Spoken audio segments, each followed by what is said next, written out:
ਸਤਿ ਸ਼੍ਰੀ ਅਕਾਲ ਪੀਐਨਸੀਐਨ ਦੇਖ ਰਹੇ ਸਾਰੇ ਹੀ ਦਰਸ਼ਕਾਂ ਦਾ ਸਵਾਗਤ ਹੈ। ਖਬਰਾਂ ਦੀ ਸ਼ੁਰੂਆਤ ਕਰਾਂਗੇ ਹੈਡਲਾਈਨਸ ਦੇ ਨਾਲ। ਕੈਨੇਡਾ ਵਿੱਚ ਪੱਕੇ ਹੋਣ ਲਈ ਫਾਈਲਾਂ ਲਗਾਉਣ ਵਾਲਿਆਂ ਲਈ ਭਾਰਤ ਵਿੱਚ ਕੈਨੇਡਾ ਹਾਈ ਕਮਿਸ਼ਨ ਵੱਲੋਂ ਜਾਣਕਾਰੀ, ਪ੍ਰਵਾਸੀਆਂ ਵੱਲੋਂ ਕੀਤੀ ਜਾ ਰਹੀ ਉਡੀਕ ਦਾ ਜ਼ਿਕਰ ਤੇ ਖਬਰਾਂ ਵਿੱਚ ਦੱਸਾਂਗੇ ਉਹਨਾਂ ਨੇ ਕੀ ਕਿਹਾ।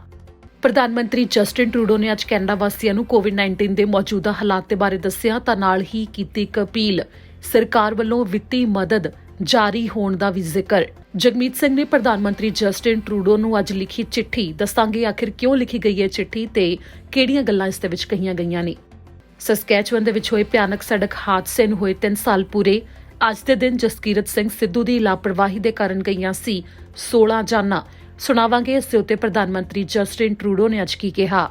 ਬ੍ਰਿਟਿਸ਼ ਕੋਲੰਬੀਆ ਵਿੱਚ ਇਮੀਗ੍ਰੇਸ਼ਨ ਵਿਭਾਗ ਨੇ 80 ਜਣਿਆਂ ਨੂੰ ਭੇਜਿਆ ਪੀਐਨਪੀ ਦੇ ਲਈ ਇਨਵੀਟੇਸ਼ਨ, ਜਿਨ੍ਹਾਂ ਦੀ ਪੀਆਰ ਦੇ ਲਈ ਅੱਗੇ ਪ੍ਰਕਿਰਿਆ ਹੋਵੇਗੀ ਸ਼ੁਰੂ। ਕਿਊਬੈਕ ਤੇ ਅਲਬਰਟਾ ਸਰਕਾਰਾਂ ਨੇ ਅੱਜ ਕੀਤੇ ਵੱਖੋ ਵੱਖਰੇ ਐਲਾਨ। ਕੋਵਿਡ-19 ਹਦਾਇਤਾਂ ਨੂੰ ਹੋਰ ਸਖਤ ਕੀਤਾ ਜਾ ਰਿਹਾ ਹੈ। ਦੱਸਾਂਗੇ ਕੀ ਹੋਵੇਗੀ ਨਵੀਂ ਸਖਤੀ। ਬ੍ਰਿਟਿਸ਼ ਕੋਲੰਬੀਆ ਸਰਕਾਰ ਦੀ ਸਿਟੀ ਆਫ ਵੈਨਕੂਵਰ ਦੇ ਨਾਲ ਸੰਧੀ, ਬੇਘਰਾਂ ਦੀ ਮਦਦ। ਇਸ ਤਰ੍ਹਾਂ ਨਾਲ ਹੁਣ ਬੁਲੇਟਿਨ ਦੀ ਸ਼ੁਰੂਆਤ ਕਰਦੇ ਹਾਂ। ਜਿਵੇਂ ਕਿ ਕੈਨੇਡਾ ਦਾ ਇਮੀਗ੍ਰੇਸ਼ਨ ਵਿਭਾਗ ਵੱਖੋ ਵੱਖਰੇ ਸਮੇਂ ਦੇ ਉੱਤੇ ਜੋ ਵੱਖੋ ਵੱਖਰੇ ਮੁੱਦਿਆਂ ਦੇ ਉੱਤੇ ਜਾਣਕਾਰੀ ਦਿੰਦਾ ਰਹਿੰਦਾ ਹੈ, ਤਾਂ ਉਧਰ ਭਾਰਤ ਵਿੱਚ ਜਿਨ੍ਹਾਂ ਨੇ ਪੀਆਰ ਦੇ ਵਾਸਤੇ ਫਾਈਲਾਂ ਲਾਈਆਂ ਹੋਈਆਂ ਨੇ ਜਾਂ ਉਹਨਾਂ ਨੇ ਕੈਨੇਡੀਅਨ ਵੀਜ਼ਾ ਦੇ ਵਾਸਤੇ ਜਾਂ ਵਰਕ ਪਰਮਿਟ ਦੇ ਵਾਸਤੇ ਅਪਲਾਈ ਕੀਤਾ ਹੋਇਆ ਹੈ, ਉਹਨਾਂ ਨੂੰ ਕੈਨੇਡਾ ਹਾਈ ਕਮਿਸ਼ਨ ਜੋ ਭਾਰਤ ਦੇ ਵਿੱਚ ਹੈ ਉਹ ਸਮੇਂ-ਸਮੇਂ ਦੇ ਉੱਤੇ ਜਾਣਕਾਰੀ ਦਿੰਦਾ ਰਹਿੰਦਾ ਹੈ। ਤੇ ਉਹਨਾਂ ਦੇ ਵੱਲੋਂ ਹੁਣ ਜਾਣਕਾਰੀ ਉਹਨਾਂ ਦੇ ਵਾਸਤੇ ਦਿੱਤੀ ਗਈ ਹੈ ਜਿਨ੍ਹਾਂ ਨੇ ਪੀਆਰ ਦੇ ਵਾਸਤੇ ਫਾਈਲਾਂ ਲਾਈਆਂ ਹੋਈਆਂ ਨੇ, ਜਿਨ੍ਹਾਂ ਦੀ ਪ੍ਰਕਿਰਿਆ ਹੈ ਜੋ ਉਹ ਕਰੀਬ ਪੂਰੀ ਹੋ ਗਈ ਹੈ, ਪਰ ਜੋ ਇਸ ਸਮੇਂ ਟਰੈਵਲ ਨੂੰ ਲੈ ਕੇ ਰੋਕ ਲੱਗੀ ਹੋਈ ਹੈ ਉਸ ਦੇ ਕਰਕੇ ਉਹ ਫਿਲਹਾਲ ਟਰੈਵਲ ਨਹੀਂ ਕਰ ਸਕਦੇ। ਤੇ ਇਸੇ ਨੂੰ ਲੈ ਕੇ ਉਹਨਾਂ ਨੇ ਕਿਹਾ ਕਿ ਜਦੋਂ ਤੱਕ ਇਹ ਰੋਕ ਲੱਗੀ ਹੋਈ ਹੈ ਤੇ ਨਾਲ ਹੀ ਜਿਨ੍ਹਾਂ ਨੂੰ ਜਲਦ ਹੀ ਟਰੈਵਲ ਦੇ ਬਾਰੇ ਮਨਜ਼ੂਰੀ ਮਿਲ ਵੀ ਜਾਵੇਗੀ ਕਿ ਜਦੋਂ ਉਹਨਾਂ ਦੀ ਪ੍ਰਕਿਰਿਆ ਪੂਰੀ ਹੋ ਜਾਂਦੀ ਹੈ, ਜਿਨ੍ਹਾਂ ਨੇ ਪਰਿਵਾਰਕ ਮੈਂਬਰ ਨੇ ਜਿਹੜੇ ਉਹਨਾਂ ਨੇ ਪੀਆਰ ਦੇ ਵਾਸਤੇ ਫਾਈਲਾਂ ਲਾਈਆਂ ਹੋਈਆਂ ਨੇ, ਜਦੋਂ ਪ੍ਰਕਿਰਿਆ ਪੂਰੀ ਹੋ ਜਾਂਦੀ ਹੈ ਤਾਂ ਉਹ ਕੈਨੇਡਾ ਦੇ ਵਿੱਚ ਆਉਣਗੇ। ਤਾਂ ਇਸ ਤੋਂ ਪਹਿਲਾਂ ਉਹ ਉੱਥੇ ਹੀ planningforcanada.ca ਦੇ ਉੱਤੇ ਜਾ ਕੇ ਜਾਣਕਾਰੀ ਲੈ ਸਕਦੇ ਨੇ ਕਿ ਕੈਨੇਡਾ ਵਿੱਚ ਆ ਕੇ ਕਿਵੇਂ ਉਹਨਾਂ ਨੇ ਰਹਿਣਾ ਹੈ, ਕਿੱਥੇ ਉਹ ਰਹਿਣ ਦੇ ਲਈ ਚੋਣ ਕਰਨਾ ਚਾਹੁੰਦੇ ਨੇ, ਨੌਕਰੀਆਂ ਨੂੰ ਲੱਭਣ ਦੇ ਵਾਸਤੇ ਤੇ ਕੈਨੇਡਾ ਨੂੰ ਹੋਰ ਜਾਣਨ ਦੇ ਵਾਸਤੇ। ਜੇਕਰ ਉਹ ਜਾਣਕਾਰੀ ਲੈਣਾ ਚਾਹੁੰਦੇ ਨੇ ਵੱਖੋ ਵੱਖਰੇ ਵਿਸ਼ਿਆਂ ਦੇ ਉੱਤੇ, ਉਸ ਦੇ ਵਿੱਚ ਜਾਣਕਾਰੀ ਦਿੱਤੀ ਜਾਂਦੀ ਹੈ, ਤਾਂ ਤੁਸੀਂ ਉੱਥੋਂ ਜਾਣਕਾਰੀ ਲੈ ਸਕਦੇ ਹੋ। planningforcanada.ca ਦੇ ਉੱਤੇ ਇਹ ਪੂਰੀ ਜਾਣਕਾਰੀ ਮੌਜੂਦ ਹੈ, ਜਿੱਥੇ ਕਿ ਰਜਿਸਟਰ ਵੀ ਕੀਤਾ ਜਾ ਸਕਦਾ ਹੈ ਤੇ ਉਸ ਤੋਂ ਬਾਅਦ ਤੁਹਾਨੂੰ ਜਾਣਕਾਰੀ ਮਿਲ ਜਾਵੇਗੀ ਕੈਨੇਡਾ ਦੇ ਵਿੱਚ ਰਹਿਣ ਦੇ ਬਾਰੇ, ਕੰਮ ਕਰਨ ਦੇ ਬਾਰੇ ਤੇ ਨਾਲ ਹੀ ਹੋਰ ਜਿੰਨੀਆਂ ਵੀ ਸਹੂਲਤਾਂ ਸਰਕਾਰ ਦੇ ਵੱਲੋਂ ਦਿੱਤੀਆਂ ਜਾਂਦੀਆਂ ਨੇ ਨਵੇਂ ਪ੍ਰਵਾਸੀਆਂ ਨੂੰ, ਉਹ ਸਹੂਲਤਾਂ ਤੁਸੀਂ ਕਿਵੇਂ ਲੈ ਸਕਦੇ ਹੋ ਤੇ ਕਿਹੜੀਆਂ ਸਹੂਲਤਾਂ ਮੌਜੂਦ ਨੇ ਉਸ ਦੇ ਬਾਰੇ ਵੀ ਜਾਣਕਾਰੀ ਲੈ ਸਕਦੇ ਹੋ। ਇਸ ਨਾਲ ਹੀ ਹੁਣ ਅਗਲੀ ਖਬਰ ਦੇ ਵੱਲ ਰੁਖ ਕਰਦੇ ਹਾਂ। ਪ੍ਰਧਾਨ ਮੰਤਰੀ ਜਸਟਿਨ ਟਰੂਡੋ ਨੇ ਅੱਜ ਸਵੇਰੇ ਜੋ ਪ੍ਰੈਸ ਕਾਨਫਰੰਸ ਕੀਤੀ, ਉਸ ਦੇ ਵਿੱਚ ਕੈਨੇਡਾ ਵਾਸੀਆਂ ਨੂੰ ਉਹਨਾਂ ਨੇ ਖਾਸ ਤੌਰ ਦੇ ਉੱਤੇ ਅਪੀਲ ਕੀਤੀ ਹੈ ਕਿ ਜਦੋਂ ਵੀ ਉਹ ਬਿਮਾਰ ਮਹਿਸੂਸ ਕਰਨ ਤਾਂ ਉਹ ਕੰਮ ਦੇ ਉੱਤੇ ਬਿਲਕੁਲ ਵੀ ਨਾ ਜਾਣ, ਕਿਉਂਕਿ ਇਹ ਦੂਜਿਆਂ ਦੇ ਵਾਸਤੇ ਜਿਹੜਾ ਖਤਰਨਾਕ ਵੀ ਹੋ ਸਕਦਾ ਹੈ ਕਿ ਕੋਵਿਡ-19 ਦੀ ਤੀਜੀ ਵੇਵ ਦੇ ਦੌਰਾਨ ਜੋ ਇਸ ਸਮੇਂ ਮਾਮਲਿਆਂ ਦੀ ਗਿਣਤੀ ਉਹ ਕਾਫੀ ਜ਼ਿਆਦਾ ਵੱਧ ਰਹੀ ਹੈ, ਜਿਸ ਦੇ ਉੱਤੇ ਕਾਬੂ ਪਾਉਣ ਦੇ ਵਾਸਤੇ ਕਈ ਚੁਣੌਤੀਆਂ ਦਾ ਸਾਹਮਣਾ ਕੀਤਾ ਜਾ ਰਿਹਾ ਹੈ। ਤਾਂ ਉਸ ਦੇ ਵਿੱਚ ਕੈਨੇਡਾ ਵਾਸੀਆਂ ਤੋਂ ਸਹਿਯੋਗ ਮੰਗਿਆ ਗਿਆ ਤੇ ਨਾਲ ਹੀ ਪ੍ਰਧਾਨ ਮੰਤਰੀ ਜਸਟਿਨ ਟਰੂਡੋ ਨੇ ਕਿਹਾ ਕਿ ਜਦੋਂ ਕੋਈ ਕੰਮ ਤੇ ਨਹੀਂ ਜਾ ਰਿਹਾ ਤਾਂ ਉਸ ਨੂੰ ਇਹ ਵੀ ਚਿੰਤਾ ਹੈ ਕਿ ਉਸ ਸਮੇਂ ਉਸ ਨੂੰ ਤਨਖਾਹ ਹੈ ਜੋ ਨਹੀਂ ਮਿਲਣੀ, ਪਰ ਇਸ ਦੇ ਬਾਰੇ ਜੋ ਕੈਨੇਡਾ ਸਰਕਾਰ ਹੈ ਉਹ ਵਿੱਤੀ ਮਦਦ ਦੇ ਰਹੀ ਹੈ। ਜੋ ਕੈਨੇਡਾ ਰਿਕਵਰੀ ਸਿਕਨੈਸ ਬੈਨੀਫਿਟ ਹੈ ਉਸ ਦਾ ਜ਼ਿਕਰ ਕੀਤਾ ਪ੍ਰਧਾਨ ਮੰਤਰੀ ਜਸਟਿਨ ਟਰੂਡੋ ਨੇ, ਜਿਸ ਦੇ ਬਾਰੇ ਇਹ ਵੀ ਕਿਹਾ ਉਹਨਾਂ ਨੇ ਕਿ 2 ਹੋਰ ਹਫ਼ਤਿਆਂ ਦੇ ਵਾਸਤੇ ਉਸ ਨੂੰ ਵਧਾਇਆ ਗਿਆ ਹੈ ਤੇ ਇਸ ਬੈਨੀਫਿਟ ਨੂੰ ਲੈਣ ਦੇ ਬਾਰੇ ਕੈਨੇਡਾ ਸਰਕਾਰ ਦੀ ਵੈਬਸਾਈਟ ਦੇ ਉੱਤੇ ਪੂਰੀ ਜਾਣਕਾਰੀ ਮੌਜੂਦ ਹੈ। ਜੇਕਰ ਤੁਸੀਂ ਬਿਮਾਰ ਹੋ ਤੇ ਕੋਵਿਡ-19 ਦੇ ਲੱਛਣ ਦਿਖਾਈ ਦਿੰਦੇ ਨੇ ਤਾਂ ਤੁਸੀਂ ਕੰਮ ਤੇ ਨਾ ਜਾ ਰਹੇ ਹੋ, ਤਾਂ ਉਸ ਮੌਕੇ ਤੁਸੀਂ ਸਿਕਨੈਸ ਬੈਨੀਫਿਟ ਦੇ ਰਾਹੀਂ ਵਿੱਤੀ ਮਦਦ ਲੈ ਸਕਦੇ ਹੋ ਕੈਨੇਡਾ ਸਰਕਾਰ ਤੋਂ। ਇਸ ਦੇ ਬਾਰੇ ਪ੍ਰਧਾਨ ਮੰਤਰੀ ਜਸਟਿਨ ਟਰੂਡੋ ਨੇ ਜਾਣਕਾਰੀ ਦਿੱਤੀ ਤਾਂ ਨਾਲ ਹੀ ਜੋ ਇਸ ਸਮੇਂ ਟੀਕਿਆਂ ਨੂੰ ਲਗਾਉਣ ਦੇ ਬਾਰੇ ਤੇ ਟੀਕਿਆਂ ਦੀ ਸਪਲਾਈ ਦੇ ਬਾਰੇ ਕਦਮ ਚੁੱਕੇ ਜਾ ਰਹੇ ਨੇ ਉਸ ਦੇ ਬਾਰੇ ਵੀ ਉਹਨਾਂ ਨੇ ਦੱਸਿਆ। To young people, you've made tremendous sacrifices over the past year to protect your parents, grandparents, and the heroes on the front lines. Thank you. You are saving lives.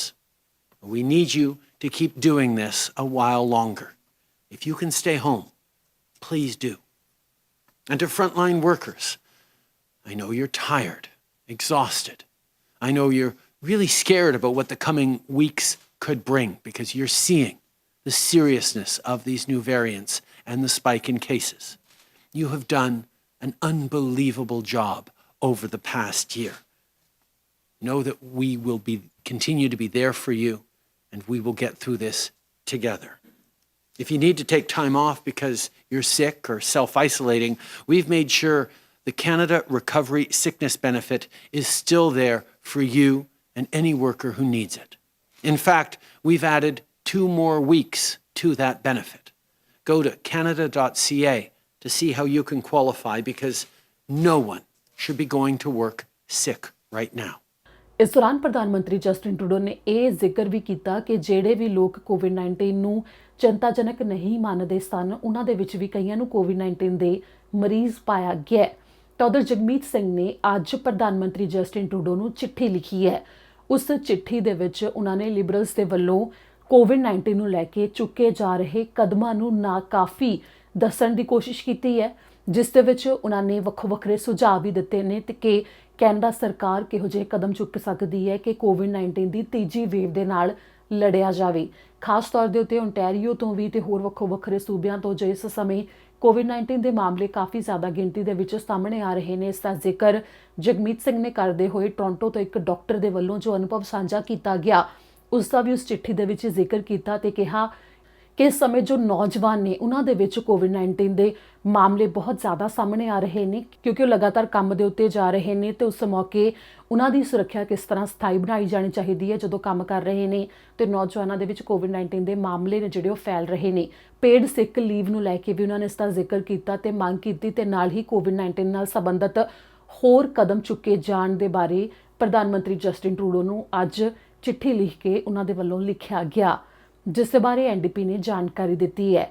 ਤਾਂ ਇਸ ਦੇ ਨਾਲ ਹੀ ਹੁਣ ਰੁਖ ਅਗਲੀ ਖਬਰ ਦੇ ਵੱਲ ਕਰਾਂਗੇ। ਬ੍ਰਿਟਿਸ਼ ਕੋਲੰਬੀਆ ਦੇ ਵਿੱਚ ਪੀਐਨਪੀ ਦੇ ਤਹਿਤ ਅੱਜ ਤਾਜ਼ਾ ਡਰਾਅ ਕੱਢਿਆ ਗਿਆ, ਜੋ ਅੱਜ ਦਾ ਇਹ ਡਰਾਅ ਹੈ ਉਹ ਟੈਕ ਪਾਇਲਟ ਪ੍ਰੋਗਰਾਮ ਦੇ ਅਧੀਨ ਕੱਢਿਆ ਗਿਆ, ਜਿਸ ਦੇ ਲਈ 80 ਵਿਅਕਤੀਆਂ ਨੂੰ ਇਨਵੀਟੇਸ਼ਨ ਭੇਜੇ ਗਏ ਨੇ। ਬ੍ਰਿਟਿਸ਼ ਕੋਲੰਬੀਆ ਸੂਬੇ ਵਿੱਚ 6 ਅਪ੍ਰੈਲ ਨੂੰ ਪੀਆਰ ਦੀ ਅੱਗੇ ਪ੍ਰਕਿਰਿਆ ਦੇ ਵਾਸਤੇ ਪੀਐਨਪੀ ਤਹਿਤ 80 ਇਨਵੀਟੇਸ਼ਨ ਭੇਜੇ ਗਏ ਨੇ। ਦਰਅਸਲ ਇਹ ਇਨਵੀਟੇਸ਼ਨ ਟੈਕ ਪਾਇਲਟ ਡਰਾਅ ਨਿਕਲਿਆ ਸੀ, ਉਸ ਦੇ ਅਧੀਨ ਭੇਜੇ ਗਏ ਨੇ। ਇਸ ਦੇ ਵਾਸਤੇ BC PNP ਤਹਿਤ ਟੈਕ ਪਾਇਲਟ ਡਰਾਅ ਦੇ ਅਧੀਨ ਸਕਿਲਡ ਵਰਕਰ ਤੇ ਇੰਟਰਨੈਸ਼ਨਲ ਗ੍ਰੈਜੂਏਟਸ ਦੇ ਵਾਸਤੇ ਇਹ ਇਨਵੀਟੇਸ਼ਨ ਗਏ ਨੇ, ਜਿਸ ਦੇ ਵਿੱਚ ਘੱਟੋ ਘੱਟ ਸਕੋਰ 80 ਤੱਕ ਗਿਆ। BC PNP tech pilot program ਉਹਨਾਂ ਦੇ ਵਾਸਤੇ ਹੈ ਜਿਹੜੇ ਕਿ ਪ੍ਰਵਾਸੀ ਕੈਨੇਡਾ ਦੇ ਵਿੱਚ ਪੀਆਰ ਲੈਣਾ ਚਾਹੁੰਦੇ ਨੇ ਤੇ ਉਹ ਟੈਕਨੋਲੋਜੀ ਦੇ ਨਾਲ ਜੁੜੇ ਕੰਮ ਕਰਦੇ ਨੇ, ਟੈਕ ਵਰਕਰ ਨੇ ਤੇ ਇੰਟਰਨੈਸ਼ਨਲ ਸਟੂਡੈਂਟਸ ਵੀ ਇਸ ਦੇ ਵਿੱਚ ਆਉਂਦੇ ਨੇ ਜਿਨ੍ਹਾਂ ਨੇ ਤਕਨੀਕੀ ਪੜ੍ਹਾਈ ਕੀਤੀ ਹੈ। ਇਸ ਪ੍ਰੋਗਰਾਮ ਨੂੰ 2017 ਵਿੱਚ ਲਾਂਚ ਕੀਤਾ ਗਿਆ ਸੀ ਤੇ ਇਸ ਨੂੰ ਕਈ ਵਾਰ ਅੱਗੇ ਹੋਰ ਵਧਾਇਆ ਗਿਆ ਤੇ ਇਸ ਸਮੇਂ ਇਹ ਜੂਨ 2021 ਤੱਕ ਚੱਲੇਗਾ।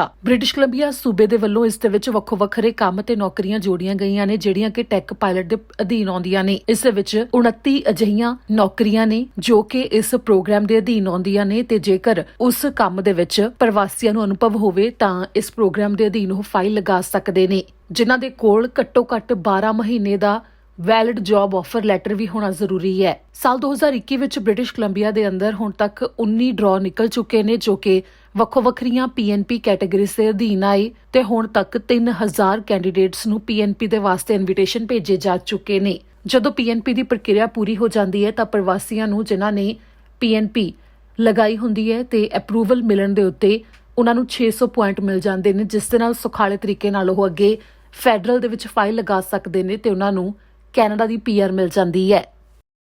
ਜਿਨ੍ਹਾਂ ਨੂੰ ਇਹ ਇਨਵੀਟੇਸ਼ਨ ਗਏ ਨੇ, ਜਦੋਂ ਹੀ ਇਹਨਾਂ ਦੀ PNP ਦੀ ਪ੍ਰਕਿਰਿਆ ਪੂਰੀ ਹੋ ਜਾਂਦੀ ਹੈ ਤਾਂ ਇਹ ਫੈਡਰਲ ਦੇ ਵਿੱਚ ਪੀਆਰ ਦੇ ਵਾਸਤੇ ਅੱਗੇ ਫਾਈਲ ਲਗਾ ਸਕਣਗੇ। ਹੁਣ ਅਗਲੀ ਖਬਰ ਦੇ ਵੱਲ ਰੁਖ ਕਰਦੇ ਹਾਂ। ਡੌਸਨ ਕ੍ਰੀਕ ਤੋਂ ਅਗਲੀ ਖਬਰ ਹੈ, ਜਿੱਥੇ ਕਿ ਇੱਕ ਜਿਮ ਦੇ ਵਿੱਚ ਇੱਕ ਵਿਅਕਤੀ ਨੇ ਗੱਡੀ ਮਾਰ ਦਿੱਤੀ, ਜਿਸ ਤੋਂ ਬਾਅਦ 2 ਔਰਤਾਂ ਜ਼ਖਮੀ ਹੋ ਗਈਆਂ ਜੋ ਕਾਫੀ ਗੰਭੀਰ ਰੂਪ 'ਚ ਜ਼ਖਮੀ ਹੋਈਆਂ ਤੇ ਹਸਪਤਾਲ ਦੇ ਵਿੱਚ ਉਹਨਾਂ ਦਾ ਇਲਾਜ ਚੱਲ ਰਿਹਾ ਹੈ। ਡੌਸਨ ਕ੍ਰੀਕ RCMP ਨੇ ਜਾਣਕਾਰੀ ਦਿੱਤੀ ਹੈ ਕਿ ਉੱਥੇ ਇੱਕ ਖਰਾਬ ਤੌਰ ਦੇ ਉੱਤੇ ਗੱਡੀ ਚਲਾ ਰਹੇ ਡਰਾਈਵਰ ਨੇ ਜਿਮ ਦੇ ਵਿੱਚ ਗੱਡੀ ਮਾਰ ਦਿੱਤੀ, ਜਿਸ ਤੋਂ ਬਾਅਦ 2 ਔਰਤਾਂ ਜ਼ਖਮੀ ਹੋਈਆਂ ਨੇ। ਸੋਮਵਾਰ ਦਾ ਇਹ ਮਾਮਲਾ ਹੈ। ਰਾਤੀ 10 ਵਜੇ ਦੇ ਕਰੀਬ 5 ਅਪ੍ਰੈਲ ਨੂੰ ਡੌਸਨ ਕ੍ਰੀਕ RCMP ਨੂੰ ਦਰਅਸਲ ਇੱਕ ਰਿਪੋਰਟ ਮਿਲੀ ਸੀ ਕਿ ਇੱਕ ਵਿਅਕਤੀ ਖਰਾਬ ਗੱਡੀ ਚਲਾ ਰਿਹਾ ਹੈ, ਜਿਸ ਤੋਂ ਬਾਅਦ ਜਦੋਂ ਉਹਨਾਂ ਨੂੰ ਸ਼ਿਕਾਇਤ ਮਿਲੀ ਉਸ ਆਧਾਰ ਦੇ ਉੱਤੇ ਉਹਨਾਂ ਨੇ ਉਸ ਗੱਡੀ ਨੂੰ ਗੈਸ ਸਟੇਸ਼ਨ ਦੇ ਉੱਤੇ ਦੇਖਿਆ ਤੇ ਉਸ ਨੂੰ ਰੋਕਣ ਦੀ ਕੋਸ਼ਿਸ਼ ਕੀਤੀ ਤਾਂ ਉੱਥੇ ਡਰਾਈਵਰ ਗੱਡੀ ਲੈ ਕੇ ਫਰਾਰ ਹੋ ਗਿਆ। ਪਰ ਕੁਝ ਦੇਰ ਬਾਅਦ ਹੀ ਪੁਲਿਸ ਨੂੰ ਸ਼ਿਕਾਇਤ ਮਿਲੀ ਕਿ ਉਹੀ ਗੱਡੀ ਇੱਕ ਜਿਮ ਦੇ ਨਾਲ ਟਕਰਾਈ ਹੈ। ਜਿਮ ਦੀ ਕੰਧ ਦਾ ਨੁਕਸਾਨ ਤਾਂ ਹੋਇਆ ਤੇ ਨਾਲ ਹੀ ਉੱਥੇ ਮੌਜੂਦ 2 ਔਰਤਾਂ ਵੀ ਜ਼ਖਮੀ ਹੋ ਗਈਆਂ, ਜਿਸ ਤੋਂ ਬਾਅਦ ਡਰਾਈਵਰ ਗੱਡੀ ਉੱਥੇ ਹੀ ਛੱਡ ਕੇ ਦੌੜ ਗਿਆ। ਪੁਲਿਸ ਨੂੰ ਉਸ ਦੇ ਬਾਰੇ ਹਜੇ ਪਤਾ ਤਾਂ ਨਹੀਂ ਲੱਗਿਆ, ਪਰ ਉਹਨਾਂ ਨੇ ਕਿਹਾ ਹੈ ਕਿ ਦੋਵੇਂ ਔਰਤਾਂ ਨੂੰ ਹਸਪਤਾਲ ਦੇ ਵਿੱਚ ਭਰਤੀ ਕਰਵਾਇਆ ਗਿਆ, ਜਿੱਥੇ ਉਹਨਾਂ ਦਾ ਇਲਾਜ ਚੱਲ ਰਿਹਾ ਹੈ। ਪੁਲਿਸ ਤਾਂ ਇਸ ਉੱਤੇ ਜਾਂਚ ਕਰ ਹੀ ਰਹੀ ਹੈ, ਸਗੋਂ ਬ੍ਰਿਟਿਸ਼ ਕੋਲੰਬੀਆ ਤੋਂ ਇੰਡੀਪੈਂਡੈਂਟ ਇਨਵੈਸਟੀਗੇਸ਼ਨ ਆਫੀਸਰਸ ਨੂੰ ਵੀ ਬੁਲਾਇਆ ਗਿਆ ਇਹ ਜਾਣਨ ਦੇ ਵਾਸਤੇ ਕਿ ਕਿਤੇ ਜਿਹੜੀਆਂ ਔਰਤਾਂ ਜ਼ਖਮੀ ਹੋਈਆਂ ਨੇ ਉਸ ਦੇ ਵਿੱਚ ਪੁਲਿਸ ਅਧਿਕਾਰੀਆਂ ਦੀ ਕੋਈ ਸ਼ਮੂਲੀਅਤ ਤਾਂ ਨਹੀਂ ਸੀ, ਤੇ ਇਸੇ ਨੂੰ ਲੈ ਕੇ ਹੁਣ ਅੱਗੇ ਜਾਂਚ ਚੱਲੇਗੀ। ਅੱਜ 3 ਸਾਲ ਦਾ ਸਮਾਂ ਪੂਰਾ ਹੋ ਗਿਆ ਉਸ ਭਿਆਨਕ ਹਾਦਸੇ ਨੂੰ, ਜੋ ਕੈਨੇਡਾ ਦੇ ਇਤਿਹਾਸ ਦੇ ਵਿੱਚ ਹਮੇਸ਼ਾ ਦੇ ਲਈ ਆਪਣੀ ਛਾਪ ਛੱਡ ਗਿਆ, ਜਦੋਂ 16 ਜਾਨਾਂ ਇੱਕੋ ਸਮੇਂ ਚਲੀਆਂ ਗਈਆਂ, ਜਿਸ ਦੇ ਵਿੱਚ ਕਾਫੀ ਜ਼ਿਆਦਾ ਨੌਜਵਾਨ ਸ਼ਾਮਲ ਸਨ। ਦਰਅਸਲ ਜੋ ਖਿਡਾਰੀਆਂ ਦੀ ਬੱਸ ਸੀ ਉਸ ਦੇ ਨਾਲ ਜਸਕੀਰਤ ਸਿੰਘ ਸਿੱਧੂ, ਇੱਕ ਡਰਾਈਵਰ ਜੋ ਟਰੱਕ ਚਲਾ ਰਿਹਾ ਸੀ, ਉਸਨੇ ਲਾਲ ਬੱਤੀ ਲੰਘ ਕੇ ਹੋ ਆਇਆ, ਜਿਸ ਤੋਂ ਬਾਅਦ ਉਸ ਬੱਸ ਦੇ ਨਾਲੋਂ ਟਕਰਾ ਗਿਆ। ਉਸ ਬੱਸ ਦੇ ਨਾਲ ਟਕਰਾਉਣ ਤੋਂ ਬਾਅਦ ਹਾਦਸਾ ਇੰਨਾ ਭਿਆਨਕ ਵਾਪਰਿਆ ਕਿ 16 ਜਾਨਾਂ ਚਲੀਆਂ ਗਈਆਂ ਤੇ 13 ਬੁਰੀ ਤਰ੍ਹਾਂ ਜ਼ਖਮੀ ਹੋ ਗਏ। ਜਿਹੜੇ ਜ਼ਖਮੀ ਹੋਏ ਉਹਨਾਂ ਦੇ ਵਿੱਚ ਅੱਜ ਕਈ ਅਜਿਹੇ ਨੇ ਜੇ 3 ਸਾਲ ਦਾ ਸਮਾਂ ਵੀ ਪੂਰਾ ਹੋ ਗਿਆ ਪਰ ਉਹ ਚੰਗੀ ਤਰ੍ਹਾਂ ਤੁਰ ਵੀ ਨਹੀਂ ਸਕੇ ਮੁੜ ਤੋਂ। ਤੇ ਇਸ ਨੂੰ ਲੈ ਕੇ ਜੋ ਮਾਮਲਾ ਅਦਾਲਤ ਵਿੱਚ ਵੀ ਚੱਲਿਆ ਤਾਂ ਉਸ ਦੇ ਵਿੱਚ ਜਸਕੀਰਤ ਸਿੰਘ ਸਿੱਧੂ ਨੂੰ ਦੋਸ਼ੀ ਪਾਇਆ ਗਿਆ ਸੀ ਤੇ 8 ਸਾਲ ਦੇ ਲਈ ਉਸ ਨੂੰ ਜੇਲ੍ਹ ਦੀ ਸਜ਼ਾ ਦਾ ਐਲਾਨ ਹੋਇਆ ਸੀ, ਜੋ PR ਸੀ ਕੈਨੇਡਾ ਵਿੱਚ, ਤੇ ਉਸ ਨੂੰ ਇਸ ਸਜ਼ਾ ਤੋਂ ਬਾਅਦ ਡਿਪੋਰਟ ਵੀ ਕੀਤਾ ਜਾਵੇਗਾ। ਤੇ ਇਸ ਨੂੰ ਲੈ ਕੇ ਅਪੀਲ ਵੀ ਜਸਕੀਰਤ ਸਿੰਘ ਸਿੱਧੂ ਦੇ ਵਕੀਲ ਨੇ ਦਾਇਰ ਕੀਤੀ ਕਿ ਉਸ ਨੂੰ ਡਿਪੋਰਟ ਨਾ ਕੀਤਾ ਜਾਵੇ। ਤਾਂ ਉਧਰ ਅੱਜ ਉਹਨਾਂ ਸਾਰਿਆਂ ਨੂੰ ਯਾਦ ਕੀਤਾ ਜਾ ਰਿਹਾ ਹੈ ਜਿਨ੍ਹਾਂ ਨੇ ਅੱਜ ਦੇ ਦਿਨ ਜਾਨਾਂ ਗਵਾਈਆਂ ਸਨ, ਤੇ ਉਹਨਾਂ ਦੇ ਪਰਿਵਾਰਕ ਮੈਂਬਰਾਂ ਦੇ ਵੱਲੋਂ ਵੀ ਸ਼ਰਧਾਂਜਲੀ ਭੇਟ ਕੀਤੀ ਗਈ। ਤੇ ਜੋ ਸਸਕੈਚੁਅਨ ਦੇ ਵਿੱਚ ਇਹ ਹਾਦਸਾ ਵਾਪਰਿਆ ਉਸ ਨੂੰ ਯਾਦ ਕਰਦੇ ਹੋਏ ਇੱਕ ਸਮਾਰਕ ਬਣਾਉਣ ਦੇ ਬਾਰੇ ਵੀ ਜਾਣਕਾਰੀ ਦਿੱਤੀ ਗਈ ਹੈ। ਤਾਂ ਉਧਰ ਪ੍ਰਧਾਨ ਮੰਤਰੀ ਜਸਟਿਨ ਟਰੂਡੋ ਨੇ ਪੀੜਤ ਪਰਿਵਾਰਾਂ ਦੇ ਵਾਸਤੇ ਸੰਦੇਸ਼ ਜਾਰੀ ਕੀਤਾ ਅੱਜ, ਤੇ ਜੋ 16 ਜਾਨਾਂ ਗਈਆਂ ਸਨ ਤੇ ਜੋ 13 ਜ਼ਖਮੀ ਹੋਏ ਉਹਨਾਂ ਦੇ ਵਾਸਤੇ ਦੁੱਖ ਦਾ ਪ੍ਰਗਟਾਵਾ ਕੀਤਾ, ਤੇ ਉਹਨਾਂ ਨੇ ਕਿਹੜੀਆਂ ਗੱਲਾਂ ਕਹੀਆਂ ਨੇ ਉਹ ਤੁਹਾਨੂੰ ਸੁਣਾਉਂਦੇ ਹਾਂ। Before I end this morning, I want to take a moment to recognize that this will be an especially difficult day for a lot of people. It's now been 3 years since the terrible Humboldt Broncos crash. Today, we remember 16 people taken from us much too soon. And as we do, we stand with the families, friends, and teammates whose lives were changed forever. To people grieving across the country, we're thinking of you. I can only imagine how hard it is for you not to be able to gather on this day. And to everyone who continues to recover and rebuild, your strength is remarkable. Every day, all Canadians stand with you.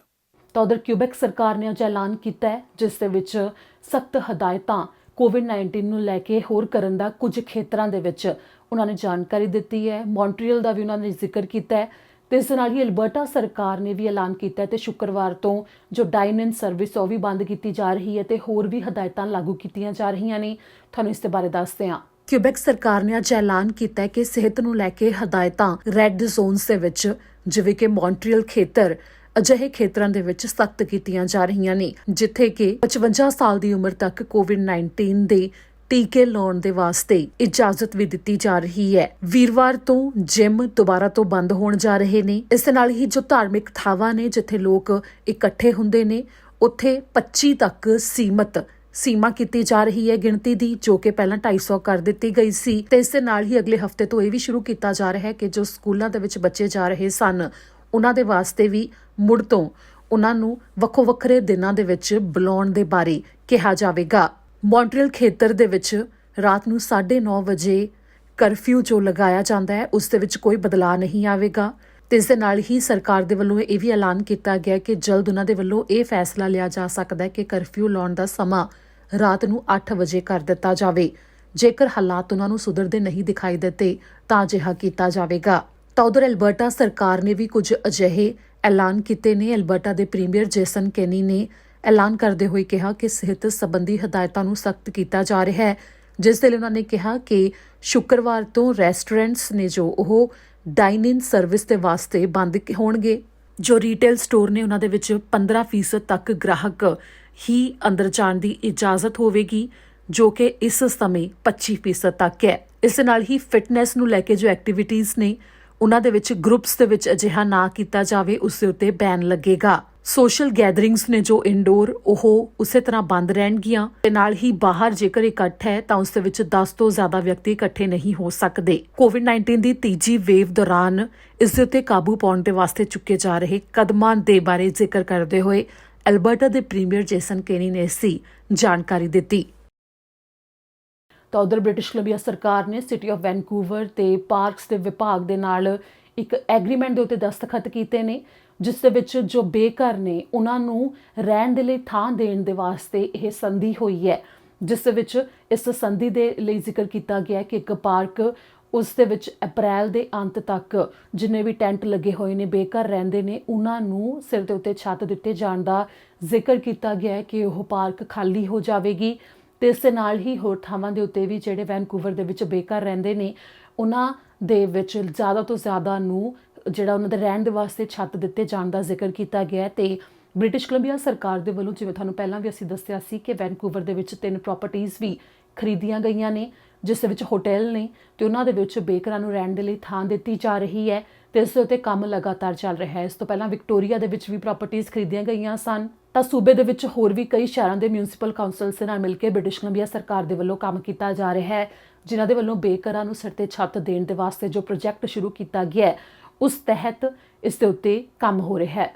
ਤਾਂ ਉਧਰ British Columbia ਸਰਕਾਰ ਨੇ ਹੀ ਅੱਜ ਜਾਣਕਾਰੀ ਦਿੱਤੀ ਹੈ ਕਿ 54,000 British ਕੋਲੰਬੀਅਨ ਅਜਿਹੇ ਨੇ ਜੋ ਕਿ ਇਸ ਸਮੇਂ ਇਲੈਕਟ੍ਰਿਕ ਵਾਹਨ ਵਰਤ ਰਹੇ ਨੇ, ਜੋ ਵਾਤਾਵਰਣ ਦੇ ਲਈ ਵੀ ਕਾਫੀ ਮਦਦਗਾਰ ਸਾਬਤ ਹੁੰਦਾ ਹੈ ਕਿ ਪੈਟਰੋਲ ਜਾਂ ਡੀਜ਼ਲ ਨਾਲ ਚੱਲਣ ਵਾਲੇ ਵਾਹਨ ਉਹਨਾਂ ਦੇ ਵੱਲੋਂ ਨਹੀਂ ਵਰਤੇ ਜਾ ਰਹੇ ਤੇ ਹੋਰ ਜ਼ਿਆਦਾ ਗਿਣਤੀ ਦੇ ਵਿੱਚ ਬ੍ਰਿਟਿਸ਼ ਕੋਲੰਬੀਆ ਵਾਸੀ ਅੱਗੇ ਆ ਰਹੇ ਨੇ ਕਿ ਉਹ ਇਲੈਕਟ੍ਰਿਕ ਵਾਹਨ ਖਰੀਦਣਾ ਹੀ ਪਸੰਦ ਕਰ ਰਹੇ ਨੇ ਤੇ ਇਸੇ ਨੂੰ ਲੈ ਕੇ ਬ੍ਰਿਟਿਸ਼ ਕੋਲੰਬੀਆ ਦੇ ਵਿੱਚ ਐਨਰਜੀ ਮਾਈਨਸ ਤੇ ਲੋ ਕਾਰਬਨ ਇਨੋਵੇਸ਼ਨ ਮੰਤਰੀ ਬਰੂਸ ਰਾਲਸਟਨ ਨੇ ਜਾਣਕਾਰੀ ਦਿੱਤੀ, ਜਿਨ੍ਹਾਂ ਨੇ ਬ੍ਰਿਟਿਸ਼ ਕੋਲੰਬੀਆ ਵਾਸੀਆਂ ਦੇ ਵੱਲੋਂ ਜੋ ਜ਼ਿਆਦਾ ਤੋਂ ਜ਼ਿਆਦਾ ਇਸ ਸਮੇਂ ਇਲੈਕਟ੍ਰਿਕ ਵਾਹਨਾਂ ਦੀ ਵਰਤੋਂ ਕੀਤੀ ਜਾ ਰਹੀ ਹੈ ਉਸ ਦੇ ਬਾਰੇ ਜਾਣਕਾਰੀ ਦਿੱਤੀ ਤੇ ਇਸ ਨੂੰ ਲੈ ਕੇ ਉਹਨਾਂ ਨੇ ਲੋਕਾਂ ਨੂੰ ਉਤਸ਼ਾਹਿਤ ਵੀ ਕੀਤਾ ਕਿ ਵਾਤਾਵਰਣ ਨੂੰ ਲੈ ਕੇ ਜਿੰਨਾ ਵੀ ਹੋ ਸਕਦਾ ਅਜਿਹੇ ਕਦਮ ਚੁੱਕੇ ਜਾਣ ਕਿ ਵਾਤਾਵਰਣ ਨੂੰ ਸੁਰੱਖਿਅਤ ਤੇ ਸਾਫ਼ ਰੱਖਿਆ ਜਾ ਸਕੇ ਤੇ ਜੋ ਇਲੈਕਟ੍ਰਿਕ ਵਾਹਨਾਂ ਦੀ ਵਰਤੋਂ ਜ਼ਿਆਦਾ ਤੋਂ ਜ਼ਿਆਦਾ ਕੀਤੀ ਜਾ ਰਹੀ ਹੈ ਇਹ ਵੀ ਉਸੇ ਦਾ ਹਿੱਸਾ ਹੈ।